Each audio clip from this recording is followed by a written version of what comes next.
Bismillahirrahmanirrahim. Alhamdulillahirabbil alamin. Wassalatu wassalamu ala asyrafil anbiya'i wal mursalin sayyidina Muhammadin wa ala alihi wa ashabihi at-tahirin wa sahabati ajma'ina. Allahumma akhrijna min dhulumatil waham wa akrimna bi nuril fahm waftah alaina bi ma'rifatil ilm wa hassin akhlaqana bil hilmi waj'alna mimman yastami'una al-qawla fayattabi'una ahsana. Rabbi shrah lana sudurana wa yassir lana umurana wahlul 'uqdatam min lisanina yafqahu qawlana wa ba'du. Insyaallah di pagi hari ini kita akan melanjutkan kembali kajian rutin kita tafsir Quran surah yang ke-12 ini di ayat yang ke-25 ya. Ayat ke-25 melanjutkan kisah Nabi Yusuf alaihissalam ketika mencoba untuk melarikan diri dari rayuan istri sang raja. Di pertemuan yang lalu sudah dibahas bahwa Nabi Yusuf alaihissalam meminta perlindungan kepada Allah Subhanahu wa taala agar mampu terbebas dari rayuan istri sang raja. Maka kemudian Allah melihatkan salah satu tanda, salah satu bukti kebesaran Allah Subhanahu wa taala yang disebut dengan burhan. Nah, di situ burhan yang dimaksudkan ada beberapa versi pendapat. Ada yang mengatakan pada waktu itu nampaklah kemudian sosok dari ayahnya, yaitu Nabi Yakub alaihissalam, sehingga kemudian beliau menepuk dada Nabi Yusuf dan keluarlah seluruh syahwat dari Nabi Yusuf alaihissalam. Kemudian ada yang mengatakan Nabi Yusuf melihat ke atap dan melihat ada ayat wala taqrabuz zina, jangan pernah sekali-kali mendekati zina. Ada juga pendapat yang mengatakan bahwa ketika itu Nabi Yusuf alaihissalam seakan-akan melihat suami sang raja sudah berada di hadapannya sehingga tidak berani untuk melakukan perbuatan yang buruk. Nah, maka dari itu di balik semua kisah Nabi Yusuf alaihissalam ini terdapat suatu hikmah yang di masa akan datang itu akan didapati walaupun dengan tokoh yang berbeda namun ceritanya mirip. Nah, sehingga kita harus mengambil cara atau trik bagaimana cara untuk membebaskan diri dari rayuan perempuan. Contoh misalkan seperti halnya ketika ada seseorang yang menjadi pembantu dan memiliki majikan, kemudian memiliki alur cerita yang serupa, maka Allah Subhanahu wa taala memberikan suatu keyword, suatu cara bagaimana terbebas dari semua itu. Nah, karena itu kita akan lanjutkan di ayat yang ke-25-nya. Seperti biasa saya baca dulu ayatnya, kemudian silahkan diikuti apa yang saya baca. A'udzu billahi minasy syaithanir rajim. A'udzu billahi minasy syaithanir rajim. Bismillahirrahmanirrahim. Bismillahirrahmanirrahim. واستبق الباب وقدت قميصه من دبر وألف يا سيدها لدى الباب قالت ما جزاء من أراد بأهلك سوءا إلا أن يسجن عذاب أليم قال هي راودتني عن نفسي وشهد شاهد من أهلها إن كان قميصه قد من قبل فصدقت وهو من الكاذبين وإن كان قميصه قد من دبر فكذبت وهو من الصادقين. Bismillahirrahmanirrahim. Qala al-mufassir rahimahullahu ta'ala wa nafa'ana bi'ulumihi wa nafa'ana bi'ulumihi wa amadana bi'asrarihi fid dharain amin. Wastabaqal baba. Kemudian keduanya berlomba-lomba untuk pergi ke pintu. Setelah kemudian Nabi Yusuf alaihissalam mencoba untuk lari, untuk menghindar dari rayuan istri sang raja ini, kemudian beliau lari dan berniat untuk membebaskan diri dari rayuan. Sehingga apa yang terjadi? Maka Nabi Yusuf alaihissalam diikuti pula oleh istri sang raja. Jadi ketika Nabi Yusuf kemudian lari, maka istri sang raja juga mengikuti dari belakang. Nah, wa qaddat qamisahu min duburin. Nah, sehingga karena posisi Nabi Yusuf alaihissalam ini larinya duluan, maka istri dari sang raja ini kemudian menariknya dari belakang. Ditariklah kemudian baju atau gamisnya Nabi Yusuf alaihissalam. Karena khawatirnya Nabi Yusuf alaihissalam ini nanti ketahuan oleh orang lain, sehingga terbongkarlah kemudian keburukan yang akan dilakukan oleh istri sang raja. Maka karena istri sang raja ini sangat menginginkan untuk melakukan perbuatan yang sangat buruk itu, sangat keji itu, maka kemudian beliau ini berusaha tetap bersikeras untuk menyalurkan hasrat seksualnya. Sehingga kemudian beliau ini menarik baju atau gamis bagian belakangnya Nabi Yusuf alaihissalam. Sehingga apa yang terjadi kalau ditarik? Robeklah kemudian gamis belakangnya.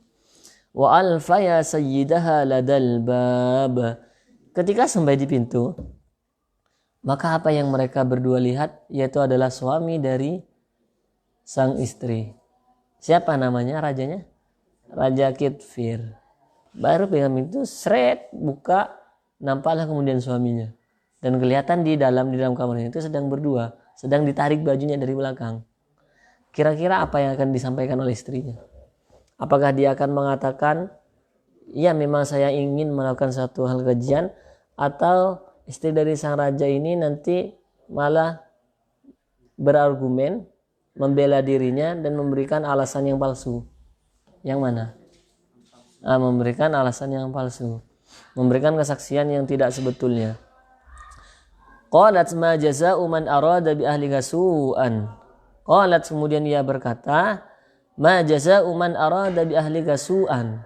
Kira-kira, kata istrinya ini, apakah hukuman yang pantas bagi seseorang yang berniat buruk terhadap keluarga raja, yaitu istrinya sendiri. Padahal yang pengen itu siapa? Istrinya. Tapi ternyata Nabi Yusuf alaihissalam tetap dipojokkan. Nah, beginilah kemudian sifat dari orang bawahan. Jadi orang bawahan itu selalu saya seperti itu. Karena istri sang raja ini memiliki kekuasaan dan Nabi Yusuf pada waktu itu hanya menjadi seorang budak, maka yang terjadi adalah Nabi Yusuf tetap disalahkan.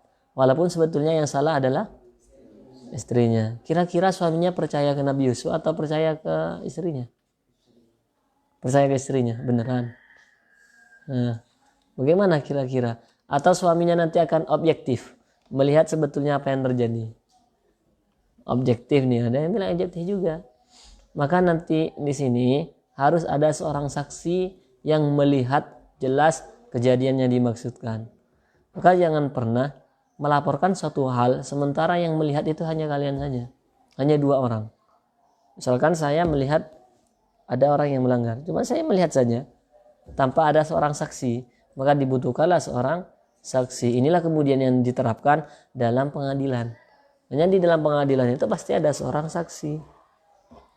Tidak mungkin orang melaporkan seorang misalkan ke pengadilan sementara dia tidak memiliki saksi. Jadi harus ada saksi yang melihat jelas kejadian itu. Illa ayyusjana aw adzabun alim. Yang ia sampaikan, jika ada seorang yang memiliki niat buruk terhadap istri sang raja atau terhadap keluarga sang raja, maka yang pantas kata istrinya itu ditahan, dipenjarakan atau diberikan punishment atau disiksa. Sudah salah, malah ingin memberikan hukuman terhadap Nabi Yusuf alaihissalam. Hukumannya 2. Kalau nggak mau dipenjara, yang kedua adalah disiksa, diberikan hukuman. Qala hiya rawadatni an nafsi. Maka Nabi Yusuf alaihissalam tidak terima dengan apa yang dituduhkan oleh istri sang raja ini, Karena kejadian faktanya memang bukan seperti itu. Sehingga Nabi Yusuf kemudian mencoba untuk membela dirinya dan mengatakan kepada suami sang raja bahwa qala hiya rawadatni an nafsi. Wahai raja, yang menggoda itu bukan saya, tapi yang menggoda itu istri Anda.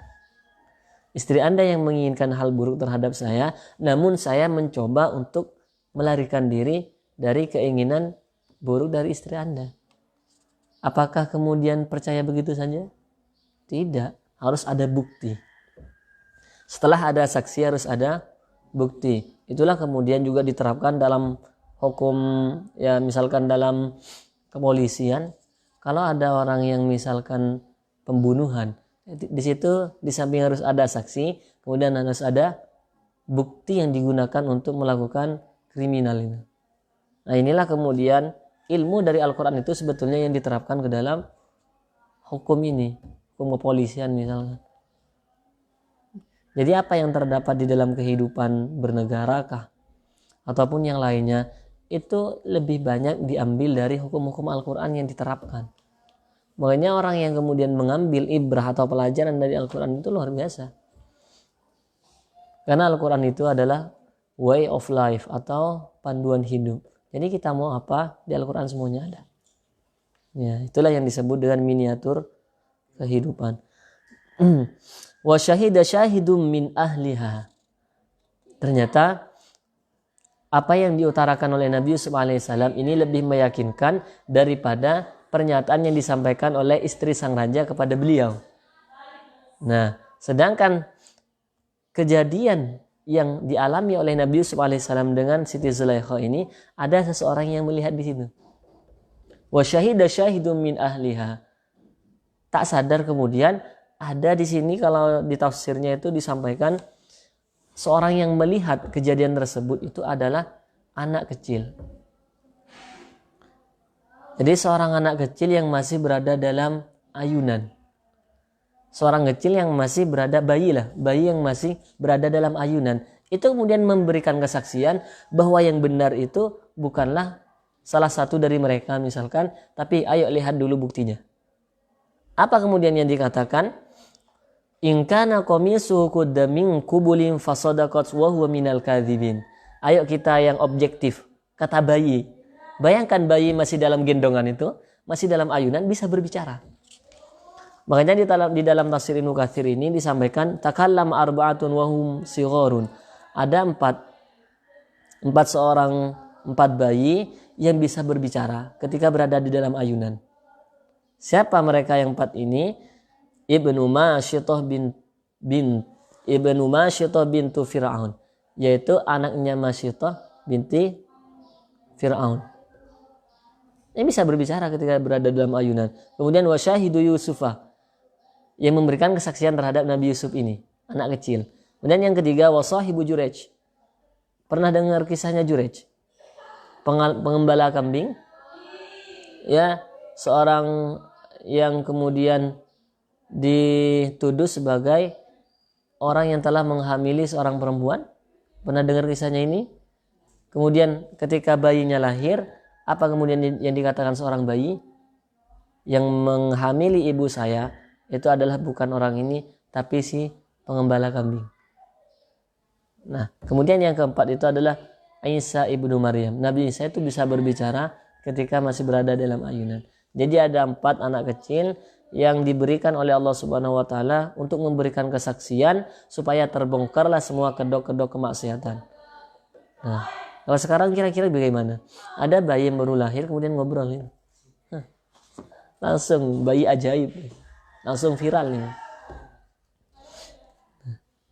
Kemudian si bayi ini mengatakan, ayolah lihat. Kalau memang baju yang sobek itu dari arah belakang, dari arah depan, in kana qamisu qudda min qubulin fasadaqat wa hum minal kadzibin. Kalau dilihat baju Nabi Yusuf alaihissalam, gabisnya itu yang sobek adalah dari depan, maka benar istri sang raja itu apa yang disampaikan. Karena orang, mohon maaf, orang yang ingin melakukan seksual, ingin menyalurkan hasrat seksualnya, ingin melakukan hal yang demikian, itu umumnya adalah yang dibuka dari depan.